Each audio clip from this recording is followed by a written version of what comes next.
Salut YouTube, bienvenue dans ce tuto Photoshop où nous allons voir ensemble comment faire rapidement un noir et blanc relativement punchy, crispy, avec des beaux blancs et des trucs bien contrastés. C'est parti!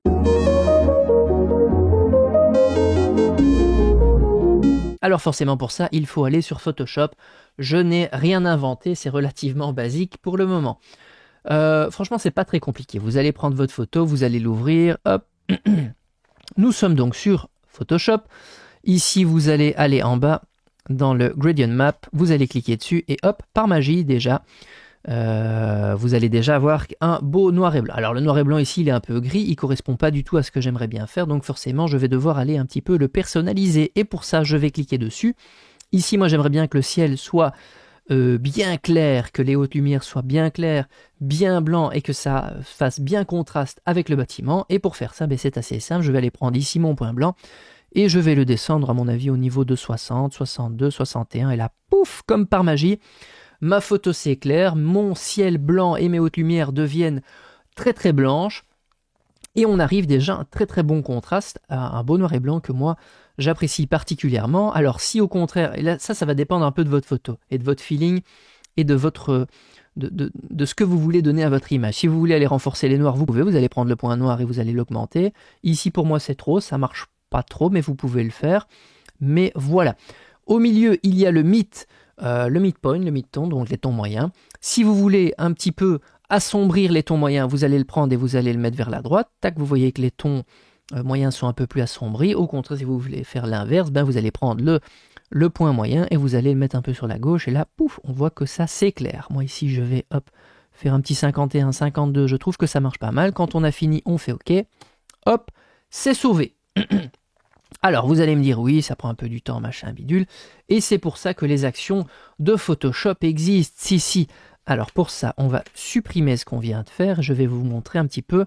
On va aller ici dans les actions. On va aller créer une nouvelle action. On va l'appeler Black and White 03. Hop, on va aller le mettre dans les actions par défaut. Tic. On ferme.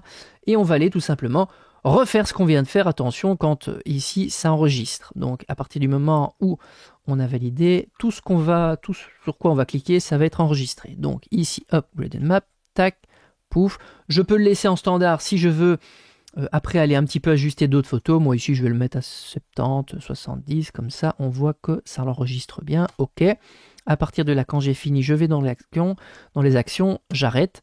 Et mon action a été finie d'être enregistrée. Donc ici, je vais bien montrer que ça a bien fonctionné. Hop, je vais supprimer. Je vais dans Action, Black and White. Je lui dis, vas-y, go, lance. Et hop, c'est copié. Si je veux aller ensuite ajuster, je peux tout à fait le faire comme tout à l'heure, vu que j'ai laissé ma Gradient Map. Donc ça, voilà, vous voyez, c'est pas très compliqué. Alors, on va aller prendre une autre photo pour un petit peu montrer ceci. On va aller refaire un beau noir et blanc un peu crunchy. Bien contrasté. Donc ici on a une autre photo, une voiture. Hop, on va aller, on va utiliser notre action, ne soyons pas stupides. Hop, alors voilà. L'action est terminée. Alors ici on se dit ouais, ça marche pas mal, mais j'aimerais bien quand même que mes blancs peut-être soient un peu plus, voilà, ainsi. Par contre les noirs, on aimerait bien aussi un petit peu les renforcer. C'est peut-être un peu trop. On va les jouer peut-être un peu ici. Tac.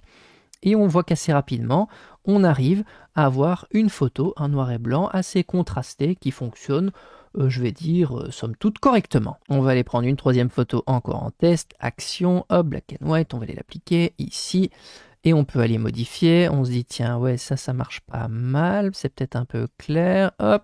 Ici on veut peut-être aller renforcer un peu le côté noir pour vraiment avoir le côté qui est un peu plus noir, et voilà, on a directement quelque chose d'assez joli qui fonctionne pas mal. Alors après on peut aller encore personnaliser, donc si jamais vous voulez le faire, moi je vous conseille d'écraser l'image et ensuite d'utiliser peut-être Camera Raw. Camera Raw va vous permettre ici d'aller par exemple, je sais pas moi, aller rajouter un petit peu de grain pour renforcer encore le côté vintage, et du côté des lumières, vous allez pouvoir peut-être aller paramétrer encore un tout petit peu au niveau des hautes lumières, des basses lumières, corriger 2-3 petites choses pour vraiment affiner votre noir et blanc. Et voilà, c'est déjà la fin de ce tutoriel. Dites-moi ce que vous avez pensé. Je vais faire d'autres petites capsules comme ça sur Photoshop.